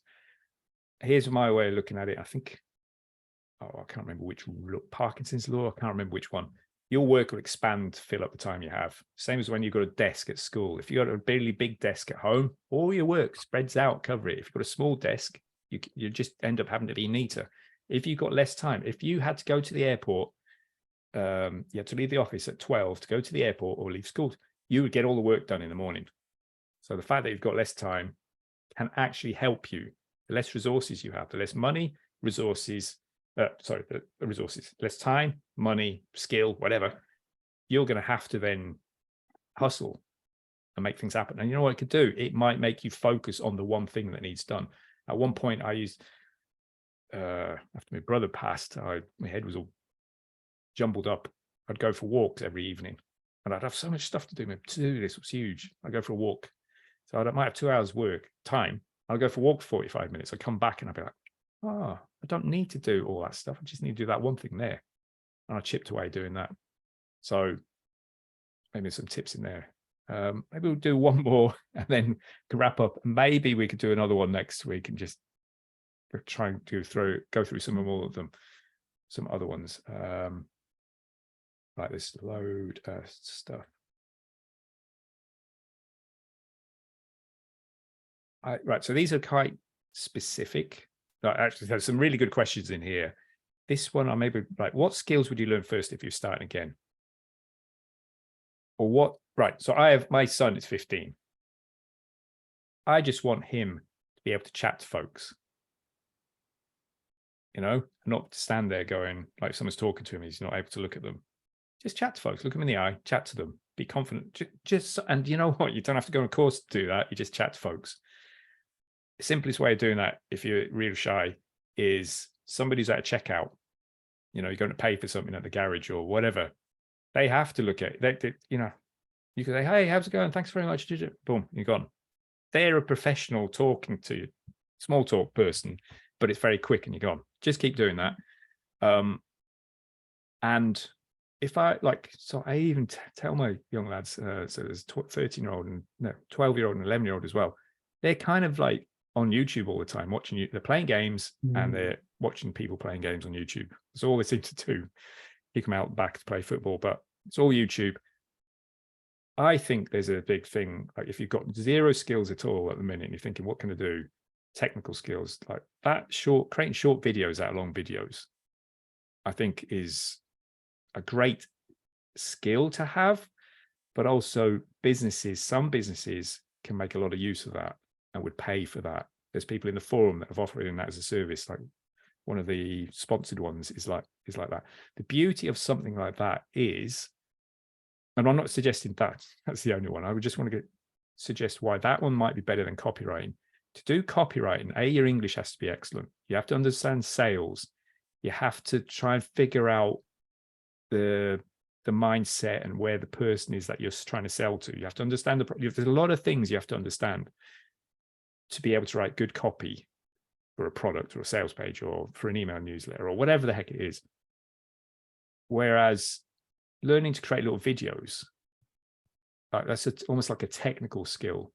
And you could look at a video, like I watched high performance podcast video on YouTube of like the coach of my football team I support, and there were some snippets and I thought, oh, those are brilliant. Wish I had a pen and paper and just made a note of the time that he'd said XYZ. And if I was getting started, I could literally go and download or somehow whatever, get those snippets of that video, make them for the guys who did that podcast and send it to them or upload them to a channel.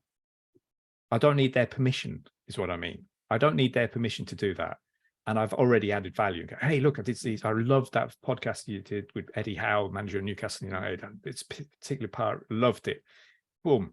I pulled it out. Look, I've shoved it up on a YouTube channel. It's unlisted, you know, or it's listed, and look at the views it's getting. But look, I've done 5 or 6 from your channel, your podcasts you've done. I think they're brilliant. Here, you can have this channel. And I believe it actually just reminded me, there's a podcast called, is it My First Million? You guys might have heard of it. And apparently some guys did that of their podcast, just took little snippets, put it onto another channel, built it up, gave it to them, and now are hired as their guys to do the short videos for them. You know, so what I'm saying is that you don't need permission. All the content's already there. Some businesses that have spent a lot of time creating this content, publishing it. What is their goal of publishing videos? Is to get eyeballs on their content. And if you can create short videos out of it for them, especially if they haven't got any short videos, not only are you getting better at it, you're doing it for free, you're adding value, they could become a client, you could show other people, this is my portfolio of stuff I've done.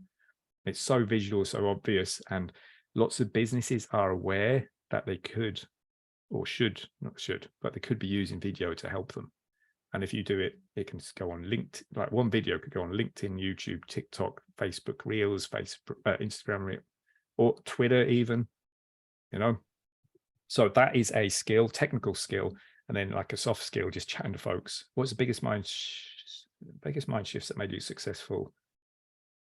I think that whole thing of helping other people, putting them first.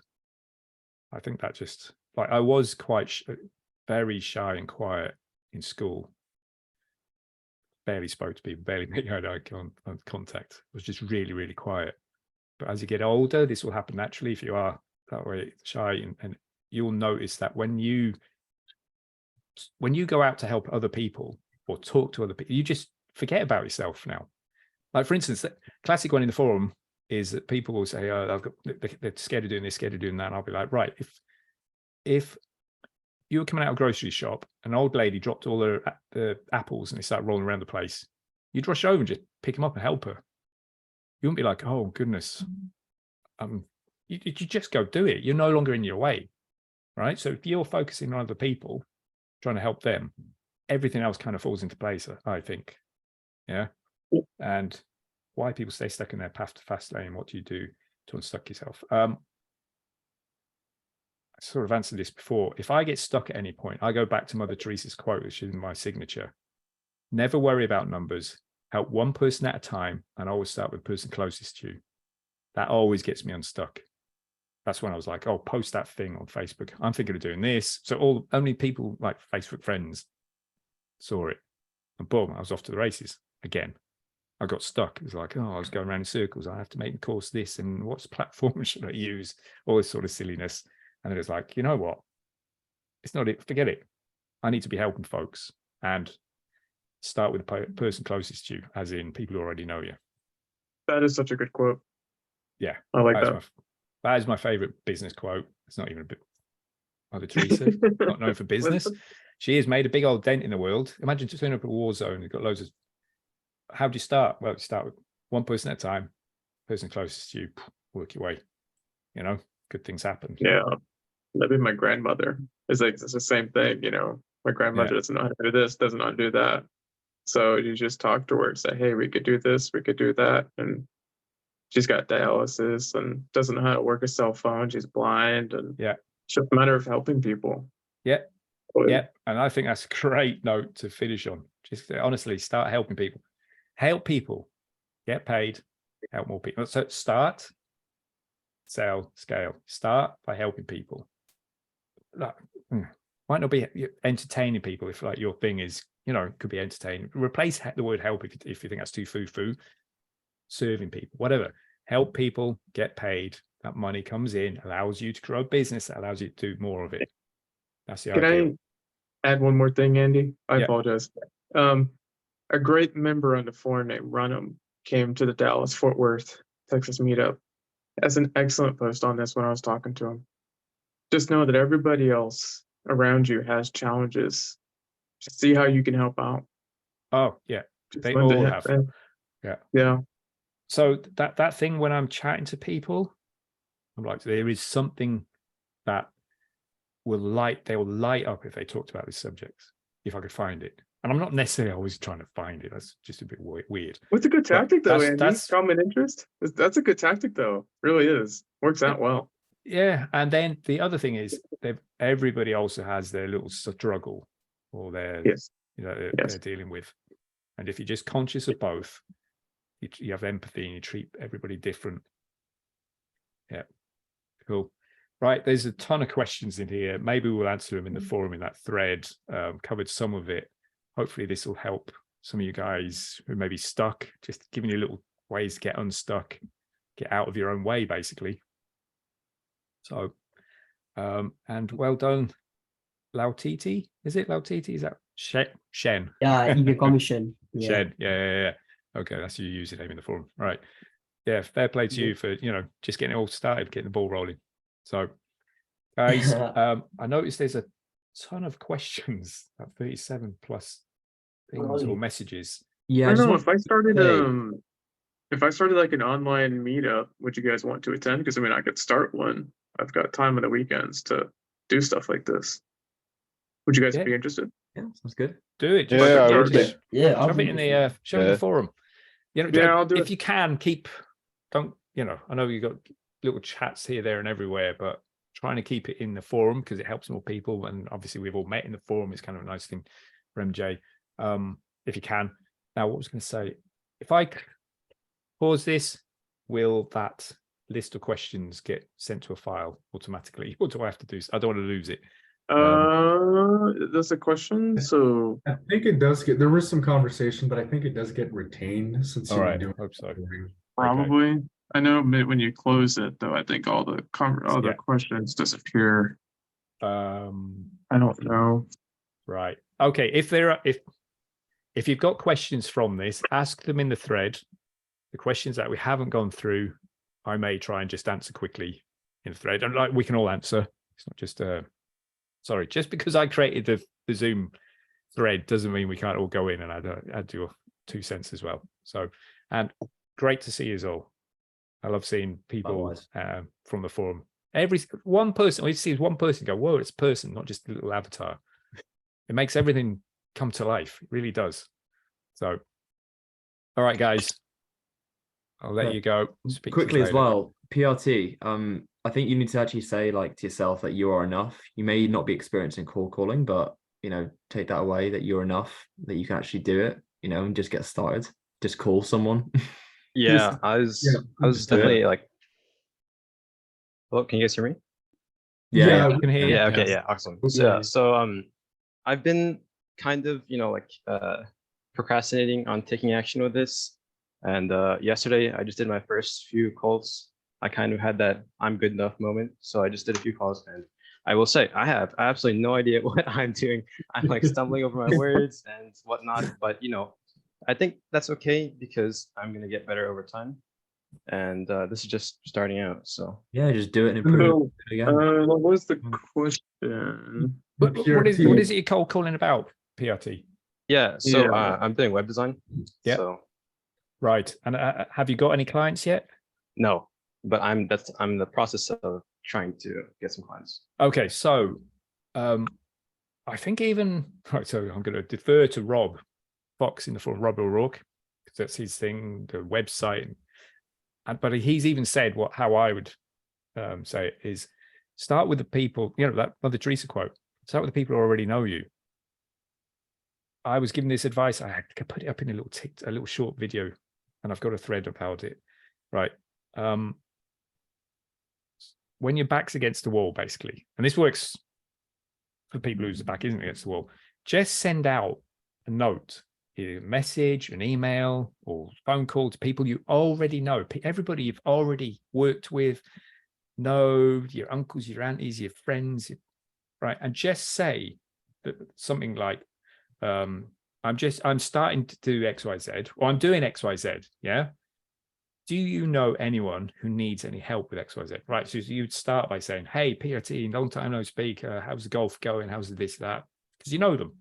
By the way, just to let you know, I'm starting with something and just started doing web design, helping, you know, local service businesses or e-commerce business, whatever, just a little bit. If you know anyone who needs any help with this, then just let them know. Right. That's, like I said before, that's not you asking them, do you need help? And most likely they don't. But and it's better for you to be asking them to think about their network.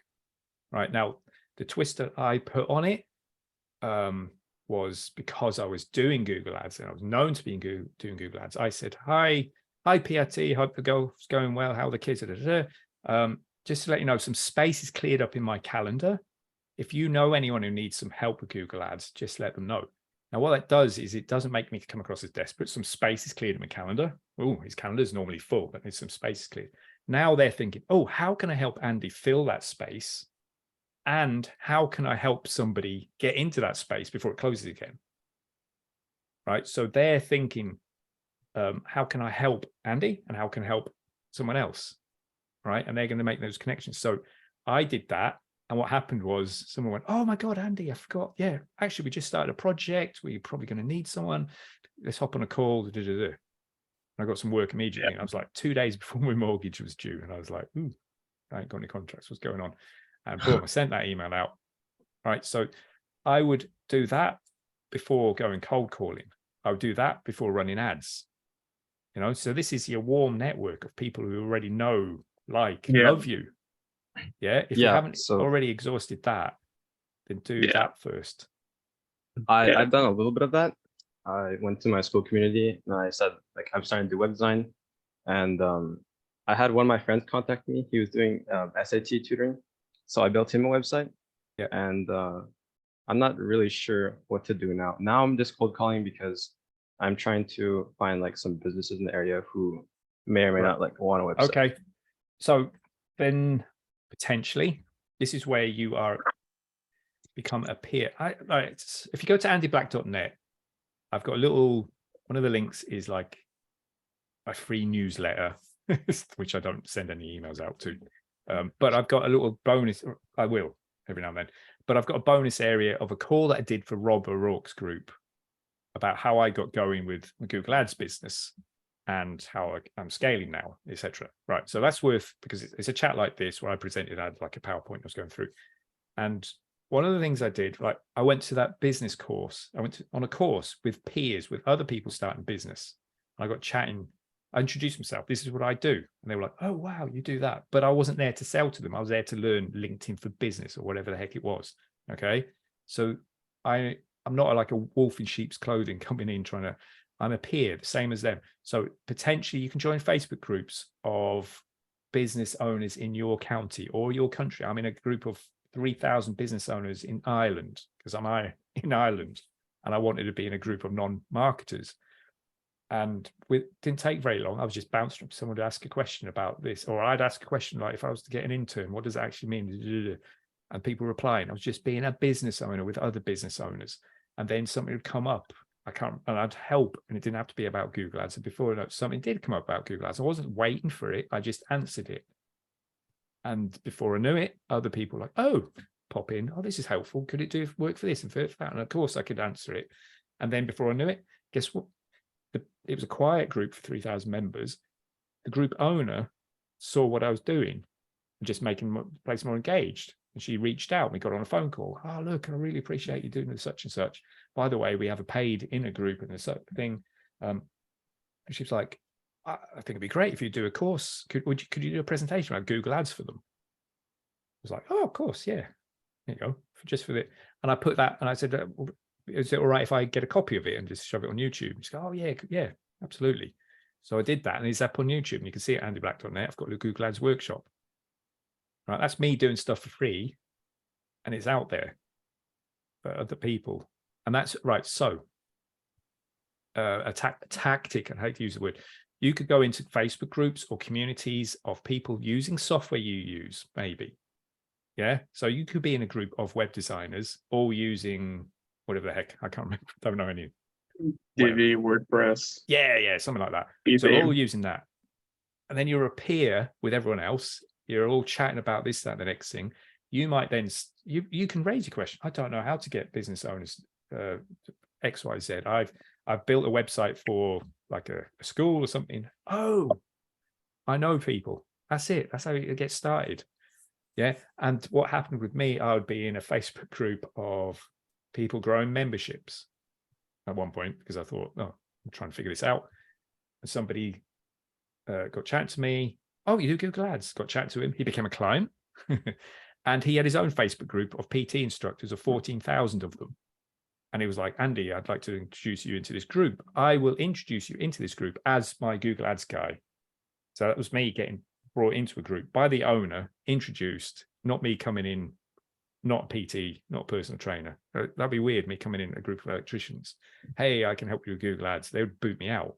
But if the owner brought me in, said, this is Andy. He's good at Google Ads. He's here to help you. Da, da, da, da. Boom. Yeah.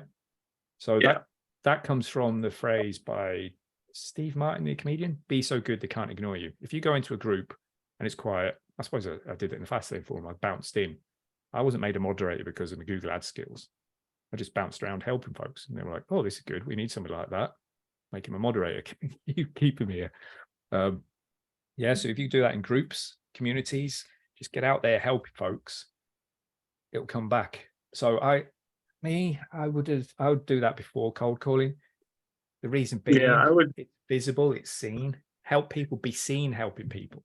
Yeah, I agree with Andy's. I really do agree with it because that's how I started too. So I almost got a deal with my dad. Actually, I did get a deal with my dad for graphic design. Then the deal was for his website, for his network. My brother, garage doors, and then my uncle. So after I exhausted all of that, Facebook groups are good too. Yeah. Actually, look for entrepreneurs in your area. Facebook groups, entrepreneurs seem to be the best. Just say, hey, I'm starting a web design business. I'm willing to do a website for free for you guys, and you'll be amazed at the amount of responses Yeah. you'll get, You could and they'll be be interested. Yeah. Yeah, And sure, the you'll other have thing is, conversation. there's a line I heard recently. People are more willing, people aren't always willing to give a job, but they're always willing to give advice. So you could be in it. Hey, look, I've just started a Facebook group. Sorry, I did the same. I'm just starting just getting started in building websites, juggling school and this. How did you go about the blah? Or, you know, I'm trying to do cold calling and stuff. Anyone know how? Just put your question out there. They'll answer it. People love to help. Yeah. And then Yeah, what's 'cause happened is you get known as a guy. Oh, this is the guy who does websites. You know, all you did was say you do them. What was the other one? I wanted to say that. So my issue with cold calling, if you're doing the cold calling, is it's not seen and it's gone. You make that phone call, it's gone. You make 10, 20, 30 phone calls in a day and you don't make a client. That's gone. Yeah, James? Yeah, so I've written about this in my thread. You popped in there, Andy. So like 2,500, 3,000, especially with the way it is in the US, you're waiting for lightning to strike, and it can be very deleterious on your mindset and mood. So with what Andy's talking about, all these interactions are very positive. They help build you up, you get some momentum, you stay, they're seen. If you're making cold calls and you're not getting the minimum of what you think you should get, your mood and your outlook is going, oh, Yeah. I mean, I did cold calling, but it does work though. I mean, to some extent, people will be interested as long as you provide them value too, like, you know, for strategic partnerships. My issue with cold calling, say at the beginning, is you don't know who the avatar is, who you're selling to, what they really want, what the right thing to say is. Whereas you get into a Facebook group or a forum, you can see the person, their history. Like, so if you got chatting to them, you could quickly go through they run this business and they like that, and then.